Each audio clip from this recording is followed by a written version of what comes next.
السلام علیکم جی، یہ رمضان کے چاند کی ویڈیو ہے۔ مجھے اپلوڈ کرنے میں لیٹ ہو گئی بھائی۔ جب ہم چھوٹے تھے تو جب بھی چاند نظر آتا تھا تو ہم بھاگ کر چھت پہ جاتے تھے اور دیکھتے تھے اور کہتے تھے کہ چاند نظر آیا رمضان کا اور گھر جل گیا شیطان کا۔ ہم سب بچے چاند کو دیکھ کے کہتے تھے، تو اپنی بچپن کی یادیں تازہ ہو گئی۔ اور میری بھانجیوں نے شور مچایا، چاند نظر آ گیا، چاند نظر آ گیا۔ تو میں بھی نماز ادا کر رہی تھی تو میں بھی گئی چھت پہ اور چاند دیکھا۔ اور پھر یہ ہم نے سحری میں شامیاں بنائی تھی، میں نے وہ بھی ایمرجنسی میں بنائی کیونکہ چاند نظر آ گیا تھا اور مجھے ٹائم ہی نہیں مل سکا اسکول کی وجہ سے۔ تو میں نے بنائی سحری میں شامیاں اور یہ افطاری کی ہم تیاری کر رہے ہیں۔ تو بھائی چاند رمضان کا نظر آ گیا۔ یہ کھانے پینے کا مہینہ تو نہیں ہے، یہ عبادتوں کا مہینہ ہے اور اللہ پاک کو منانے کا اور بخشوانے کا مہینہ ہے۔ تو اسی لیے بس اہتمام کرنا بھی چاہیے۔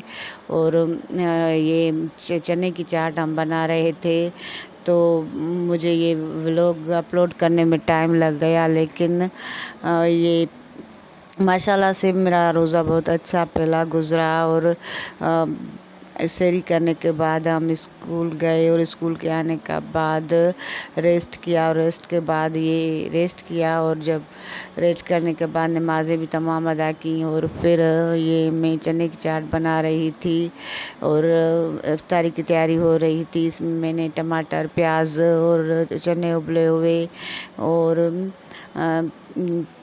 دھنیا اور گرین چلیز یہ ساری چیزیں ڈال کر، اور پھر یہ چاٹ مسالہ ڈالا ہے جو چنے کی چاٹ میں ڈالتے ہیں وہ ڈالا ہے، اور اچھے سے مکس کر کے اگر آپ کے پاس املی ہو تو املی آپ ڈال سکتے ہیں، اگر دہی ہو تو دہی ڈالیے اور آپ کی یمی سی اور مزیدار سی چاٹ تیار ہوگی۔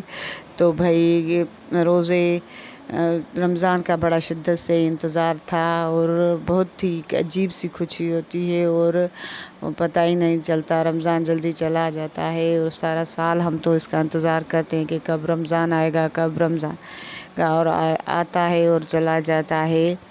تو اللہ پاک سے دعا ہے کہ ہمیں رمضان کا حق ادا کرنے کی توفیق عطا فرمائے اور روزے رکھنے کی توفیق اور صحیح معنوں میں باتیں کرنے کی توفیق عطا فرمائے۔ اور یہ ماشاءاللہ سے ہماری افطاری تیار ہو گئی، اور یہ فروٹ وغیرہ اور یہ ساری چیزیں ہم نے رکھ دی، اور بس ابھی کچھ ہی ٹائم تھا روزے کھلنے میں، تو ہم نے دیگ بھی بنوائی تھی۔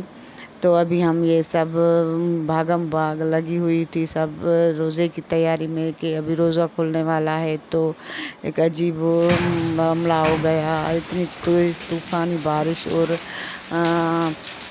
وہ ہوائیں چلنے لگی کہ بھئی اب ہم بچے چاول کیسے بانٹے پڑوس میں، بڑا ہی مسئلہ ہو گیا۔ لیکن ہم نے کہا بھئی اللہ کا رزق ضیاع نہیں ہونا چاہیے، تو بارش جتنی تھی اس میں ہی بچوں نے بانٹ دیا سارے پڑوس میں، آس پاس پڑوس میں، اور یہ تھا میرے روزے کی روٹین۔